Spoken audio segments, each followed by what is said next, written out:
এটা যারা বলছে জোর নিয়ে নবীর চাচা ছিলেন, ঐতিহাসিকগণ বলছেন যে আল্লাহর নবী নিজের চাচা ছিলেন না আবু জাহেল। আবু তালেব আল্লাহ রাসূলের নিজের চাচা।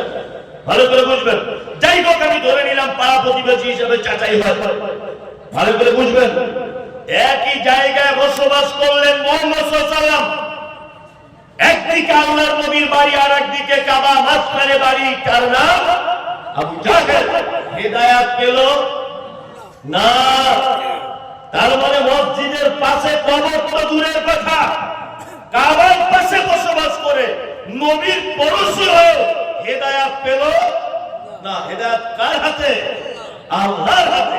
আল্লাহ যাকে হেদায়েত করবে সেই মাত্র হেদায়েত পাবে, বাকি কেউ পাবে। জ্ঞানী মানুষদের হাতে যদি হেদায়েত থাকতো, জ্ঞানীদের হাতে, তাহলে পৃথিবীর সর্বপ্রথম হেদায়েত পেতেন। তার নাম হচ্ছে মিস্টার আবু জাহেল। কারণ তার নাম তো আবু জাহেল নয়, তার নাম আবুল হাকাম, জ্ঞানীর পিতা। আল্লাহ নবী সাল্লাল্লাহু আলাইহি ওয়াসাল্লাম তার অজ্ঞতার কারণে, তার মূর্খতার কারণে আল্লাহর নবী তার দ্বিতীয় পর্যায়ে নাম দিয়েছিলেন আবু জাহেল। জ্ঞানীর পিতা থেকে তিনি হলেন কি? মূর্খের পিতা। জ্ঞানীদের হাতে যদি হেদায়েত থাকতো, আপনাদেরকে দৃষ্টান্ত পেশ করি। ভারতবর্ষের একজন ছেলে জন্মগ্রহণ করেছিলেন মুম্বাই। পৃথিবীর কোন বিদ্যা নেই যে তার সামনে দাঁড়িয়ে যাবে। মনে হচ্ছে যেন আল্লাহর পক্ষ থেকে ডাইরেক্ট যেন কাজ করছে, এত তার জ্ঞান। পৃথিবীতে কোনো প্রশ্নই নাই যে প্রশ্নের উত্তর উনি একেবারে প্রকাশ্য দিবালোকের মধ্যে দিতে পারেন না। তিনি কে? ডাক্তার জাকির নায়েক। উনি ডাক্তার। আর বাংলাদেশের একজন ডাক্তার আছে, তার নাম ডাক্তার তৌসিমান আসরি। দুজনাই মুসলিম। দুজনাই মুসলিম। এর নাম ডাক্তার জাকির নায়েক, ওর নাম ডাক্তার তৌসিমান আসরি। বলুন তো দেখি, দুজনের মধ্যে হেদায়েত পেয়েছে কে? ডাক্তার জাকির নায়েক। আর তৌসিমান আসরি ডাক্তার হওয়ার পরেও মুহাম্মদ সাল্লাল্লাহু আলাইহি ওয়াসাল্লাম এবং আম্মা জান খাদিজাতুল কুবরা রাদিয়াল্লাহু তাআলা আনহার ব্যাপারে কুরুচিকর মন্তব্য করেছেন তিনি। হেদায়েত নাই, হেদায়েত নাই। তার মানে বুঝতে পারা যাচ্ছে হেদায়েত চাইলেও পাওয়া যায় না। হেদায়েতের মালিক কে? আল্লাহ। একই বিছানায় শুয়েছেন, এক বালিশে মাথা দিয়েছেন, দীর্ঘ সময় সংসার করেছেন। মহিলাটির নাম হচ্ছে আসিয়া, স্বামীর নাম কি? মিস্টার ফেরাউন। ফেরাউন হেদায়েত পেল না, আসিয়া হেদায়েত পেয়ে গেল। একই বালিশে মাথা দিয়ে দুই রকমের রাস্তা, একজনের রাস্তা জাহান্নাম, একজনের রাস্তা জান্নাত। আল্লাহ আসিয়ার কথা কোরআনে নোট করতে গিয়ে বলেছেন, যারাবাল্লাহু মাসালাল লিল্লাযীনা আমানু ইমরাআতা ফিরআউন ইয ক্বালাত রাব্বি বিনি লি ইনদাকা বাইতান ফিল জান্নাতি ওয়া নাজ্জিনি মিন ফিরআউন ওয়া আমালিহি ওয়া নাজ্জিনি মিনাল কওমিজ জালিমিন। আল্লাহ আসিয়া দৃষ্টান্ত পেশ করেছেন। আসিয়া আল্লাহকে কতটা আপন ভাবতেন, আল্লাহর কতটা কাছাকাছি থাকতেন, আল্লাহর ব্যাপারে কত সুধারণা এবং আল্লাহর কাছে কত আশাবাদী। তিনি বলছেন, আল্লাহ আমি ফেরাউনের কাছে এই অত্যাচারের শিকার পৃথিবীর কেউ যদি দেখতে না পায়, তুমি দেখতে পাচ্ছ আমার এই অত্যাচারের কথা। আল্লাহ আমি সমস্ত অত্যাচার সহ্য করব, শুধু তোমার কাছে এটা আশা, জান্নাতে তোমার পাশেই আমার জন্য একটা ঘর তৈরি করে দিও। সুবহানাল্লাহ। কি চাইছে? জান্নাতে আল্লাহ আল্লাহ তোমার কাছেই আমার জন্য জান্নাতে একটা ঘর তৈরি করে দিও। এক বিছানায় বালিশে মাথা দেওয়ার পরের হেদায়েত পেল না। এইবার আপনাদের সঙ্গে আমার দুটো একটা কথা আর একটু আগে বাড়ি। তাহলে আমরা নামাজে কি বলি? আল্লাহু আকবার, আলহামদুলিল্লাহি রাব্বিল আলামিন। সমস্ত প্রশংসা আল্লাহ তোমার, তুমি অসংখ্য জগতের মালিক। আর রহমানির রহিম, আল্লাহ তুমি রহমান, তুমি রহিম, তুমি দয়ালু, তুমি করুণাময়, মালিক ইয়াউমিদ্দিন, তুমি কিয়ামতের দিবসের মালিক। ইয়াকা না'বুদু, আল্লাহ তোমারই ইবাদত করি, ওয়া ইয়াকা নাস্তাঈন, আর তোমারই কাছে সাহায্য চাই। তারপরে আমি আপনি সবাই মিলে একটা কথা বলি, ইহদিনাস সিরাতাল মুস্তাকিম, ইহদিনাস সিরাতাল মুস্তাকিম। আল্লাহ আমাদেরকে একটু সহজ সরল রাস্তা দেখাও। এবার এখানে আপনাদের সাথে আমার এই তোমরা একটু পরে কথা বলছো কেন? এই একদম কথা বলা যাবে না। এবার আপনাকে বলছি, এই জায়গাটা বলতে গেলে আসলে আমার কথা তো মানুষ বিতর্ক করে, আর ইউটিউবাররা আরো এত বড় খারাপ। মানে ঠিক যে জায়গাটা এক জায়গা ধরে আমি এখন 1000 কথা বললাম, একটা ভুলও বলতে পারি, আমি তো মানুষ, ভুলও হতে পারে একটা কথা, ঠিক ওই জায়গাটা জুত করে কাটিং করে ছাড়বে। আর বক্তাদের জগতে আল্লাহ আমাকে পাঠিয়েছে, আর এত গাল খাওয়াচ্ছে কি জানি, এত গাল দেয়, ফেসবুক খুললেই গাল। ওই জন্য আমি আর রাগে আর ফেসবুক দেখি না, যে ফালতু আমার ফেসবুকে আমারই গাল দিচ্ছে, আর দেখে লাভ নাই। ওই জন্য বলছি মোবাইলে দেখে কোনো জিনিস কাউকে মন্তব্য করবে না। মোবাইলে আমি দেখছিলাম হাসিনার কোলে বাচ্চা, পাশে নরেন্দ্র মোদী শুয়ে আছে, তাহলে আপনি কি করবেন বলবেন? আমরা মোবাইলে দেখছি এড়ে গরুরও বাছুর হয়। আমরা মোবাইলে কোনো জিনিস দেখে কাউকে মন্তব্য করা যাবে না।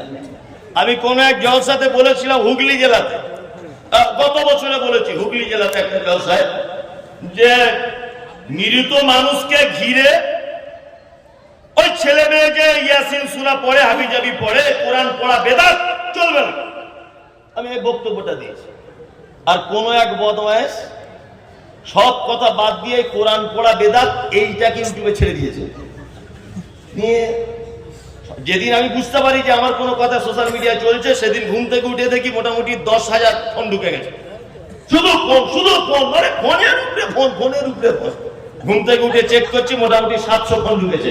আমি বুঝতে পেরেছি নিশ্চয় তার ইউটিউবাররা ফের গণনা করে দিয়েছে, মানে গাল দেওয়ার জন্য ফোন করছে। আচ্ছা বলুন আমি কি অপরাধ করেছি? আমি একটা বেদাতকে বলতে গিয়ে এটা বুঝিয়েছি, ও সব কথা কেটে দিয়ে লাগিয়ে দিয়েছে কোরআন পড়া বেদাত। কি করবেন বলুন? ওই জন্য বলছি মোবাইলে কাউকে কিছু দেখে গালাগালি করবেন না। এবার আমি কয়েকটা কথা বলছি, এতে মানুষ বিতর্ক করলে করবে, আমার কিছু করার নাই, কারণ আমাকে তো হক কথা বলে দিতে হবে। আমরা আল্লাহকে নামাজের মধ্যে বললাম কি, ইহদিনাস সিরাতাল মুস্তাকিম, আল্লাহ সহজ সরল রাস্তা দেখাও। এবার আপনাকে বলছি, মসজিদে দেখবেন যারা নামাজ পড়ছে, শহরের মসজিদে যদি হয়, শহরের মসজিদ যদি হয়, আপনি বহরমপুরের শহরে কোন একটা মসজিদে পড়ছেন, এই দেখবেন আমার দিকে ফিরুন, কেউ এখানে হাত বাঁধছে, কেউ এইখানে, তাই তো? আবার শহরের মসজিদে দেখতে হয়তো পেতে পারেন কেউ হাত ছেড়ে দিয়ে পড়ছে, কেউ পায়ে পা লাগাচ্ছে, কেউ 1.5 ফুট ফাঁকা রেখেছে। ভালো করে বুঝবেন, কেউ আমিন বলছে, তার একজন বলছে সারা ইহুদি আমিন বলছে। ঝামেলা চলছে কি চলছে না? আবার কেউ নামাজ শুরু হওয়ার আগেই তাকবীর যখন হয়, আল্লাহু আকবার, আল্লাহু আকবার, আশহাদু আল্লা ইলাহা ইল্লাল্লাহ, আশহাদু আন্না মুহাম্মাদার রাসূলুল্লাহ, কেউ করছে না। তাহলে মসজিদের ভিতরেই তো 72টা দল, অথচ আমরা দোয়া করেছি আল্লাহ সহজ সরল রাস্তা দেখাও। তখন হুজুর কোন রাস্তায় চলবো? আমি তো পাবলিক মূর্খ সূর্খ লোক, বুঝি না, কোন রাস্তায় এখন যাবো? রাস্তা তো চারিদিকে। যে মাজারে চাদর চড়িয়ে গাঁজা টানছে সেও বলছে আমি জান্নাতের পথে আছি, যে জিকির করে বাঁশ গাছ উঠে যাচ্ছে ও বলছে আমি হক পথে আছি। ভালো করে বুঝতে পারবেন। তাহলে এই এখন দল অনেক আছে না নেই? আচ্ছা, আপনি এখন কোন দলে থাকবেন? আপনি তো নামাজে দোয়া করলেন আল্লাহ সহজ সরল রাস্তা দেখাও, তা কোন রাস্তায় যাবেন? মসজিদ থেকে বার হলেই তো হাজারো রাস্তা, হাজারো দল, এখন কোন দলে থাকবে? এটা কঠিন ব্যাপারে, দল ঠিক করতে গিয়ে তো মাথা খারাপ। কোন দলে যাব? আল্লাহ সুবহানাহু ওয়া তাআলা দল বলে দিয়েছেন কোন দলে থাকতে হবে। আল্লাহ বলেছে যারা বলছে যে পীর না ধরলে জান্নাতে যাওয়া যাবে না, মাজারে না গেলে জান্নাতে যাওয়া যাবে না, ইমাম না মানলে জান্নাতে যাওয়া যাবে না, মাযহাব না মানলে জান্নাতে যাওয়া যাবে না, আমাদের দলে 3 কোটি লোক হয়েছে আমাদের সমাবেশে, আমাদের দলে না এলে জান্নাত যাওয়া যাবে না। কে বলছে আমাদের দলে 12 কোটি লোক, আমাদের দলে না এলে জান্নাত যাওয়া যাবে না? এই মুমতাজ ইসলাম বলছি তারা সূরা ফাতিহাটাই বুঝুক, আর কিছু কোরআন পড়া লাগবে না, শুধু ফাতিহাটাই বুঝু কোরআন। আমরা যখন বারবার বলছি কি ইহদিনাস সিরাতাল মুস্তাকিম, আল্লাহ সহজ সরল রাস্তা দেখাও, তারপরের আয়াতে কি বলি সিরাতাল লাযিনা আন'আমতা আলাইহিম, আল্লাহ তাদের পথ আমাদেরকে তুমি দেখাও যাদেরকে তুমি পুরস্কারিত করেছো, যাদেরকে তুমি প্রাইজ দিয়েছো, আল্লাহ তাদের পথে চালাও। এই কথা আমি আপনি হানাফি, সাফি, বেরেলি, জামাত ইসলাম, পাথরচাঁদি, আজমির, কাশ্মীর, ফুলপুরা, আহলে হাদিস, তাবলীগ সবাই বলি কি বলি না? বলি সিরাতাল লাযিনা আন'আমতা আলাইহিম, আল্লাহ তাদের পথে তুমি চালাও যাদেরকে তুমি পুরস্কারিত করেছো। তাহলে এবার খুঁজে বার করতে হবে পুরস্কার কারা পেয়েছে, খুঁজে বার করতে হবে কি হবে না? হবে। এবার পুরস্কার কারা পেয়েছে একটু চলুন কোরআনের ভিতরে যাওয়া যাক, আমরা তাদের সাথেই থাকবো ইনশাআল্লাহ। ইনশাআল্লাহ বলুন জোরে, যারা পুরস্কার পেয়েছে তাদের কাছে থাকবো। চলুন এবার পুরস্কার কারা পেয়েছে লোকগুলোকে খোঁজা যাক একবার। আপনি তো নামাজে চুক্তি করে নেন, আল্লাহর সাথে চুক্তি করলেন যে আল্লাহ আমি তাদের প্রতি চলতে চাইছি যাদেরকে তুমি পুরস্কার দিয়েছো। আল্লাহ কাদের পুরস্কার দিয়েছে? কোরআন মাজিদ বলছেন কি আনামাল্লাহু আলাইহিম মিনান নাবিয়্যিনা ওয়াস-সিদ্দীকিনা ওয়াশ-শুহাদা'i ওয়াস-সালিহিন ওয়া হাসুনা উলাইকা রাফিকা। আল্লাহ বলছে 4টে লোককে পুরস্কার দিয়েছে, 4টে লোককে পুরস্কার দিয়েছি। শোনো, জান্নাতে যদি যেতে চাও আর সহজ সরল রাস্তা যদি পেতে চাও, 4টে লোককে পুরস্কার দিয়েছেন আল্লাহ কোরআনে ঘোষণা করেছেন। 1 নবীগণ, 2 সিদ্দিক, অর্থাৎ সিদ্দিক মুরাদ সাহাবীগণ। এখানে একটা কথা বলে দিই আপনাদেরকে, জানলে ভালো হবে। এগুলো ফতোয়া টতোয়া মনে করে নিবেন না, জানো এগুলো কোনো ফতোয়ার বিষয় নয়, এগুলো আপনার জানা ছিল না, আমি জানিয়ে দিচ্ছি। আমরা মনে করি শুধু হযরতে আবু বকরের পরে কি নাম কি বলতে হয়? সিদ্দিক। আমরা সারা জীবন জানি শুধু আবু বকর সিদ্দিক, আবু বকর সিদ্দিক উনি স্পেশাল সিদ্দিক। কিন্তু আল্লাহ নবী সাল্লাল্লাহু আলাইহি ওয়াসাল্লামের যত সাহাবী, প্রত্যেক সাহাবীগণ সিদ্দিক, মহা সত্যবাদী। প্রত্যেক সাহাবী কি সিদ্দিক, সত্যবাদী। আর আল্লাহ নবী আবু বকরকে স্পেশাল করে উপাধি দিয়েছিলেন তুমি সিদ্দিক।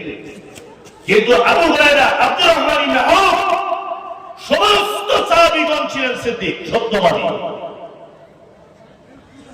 তাহলে প্রাইজ প্রাপ্ত 2 লোককে দেখালাম, নবীগণ আর সিদ্দিকগণ। 2 শহীদগণ, এই যে আল্লাহর জন্য যারা নিজের জীবনকে উৎসর্গ করে দিয়েছে, এই যে বদরের মাঠের ইতিহাস আপনারা জানেন। 4 সালেহীন, সালেহীন সৎ কর্মশীলগণ। তাহলে প্রাইজ পেল কারা? 4টে কোয়ালিটির মানুষ, তাই তো? নবীগণ, সাহাবীগণ, শহীদগণ আর সালেহীনগণ। তাহলে এই 4টে লোক যে রাস্তা দিয়ে চলেছে, আমাদেরকে ওই রাস্তা অনুসরণ করা লাগবে কি লাগবে না? লাগবে। এইবার আমি 10 মিনিটের জন্য অন্য জগতে যাচ্ছি, একটু তারপরে ঘুরে আসছি। আপনার কেউ মন খারাপ করিয়েন না, আমি 10 মিনিটের জন্য। আর আমার যেখানেই বক্তব্য দিতে যাই আর বলে আপনি যেন রাজনীতির ব্যাপারে বলবেন না, মাদ্রাসা চলছে তো আদায় টাদায় ব্যাপার থাকে। এখানে অবশ্য বলিনি, আমাকে অন্যান্য জায়গায় বলে। তাই বলছি কেন, আমি কি ভোটে দাঁড়িয়েছি? তা ভোট প্রচারে এসেছি, তা রাজনীতির কথা বলবো? পাগল। আমার জাতি যদি ভুল পথে চলে, আমি তাকে সঠিকটা বলে দেবো না? এতটুকু রাইট আমার নেই?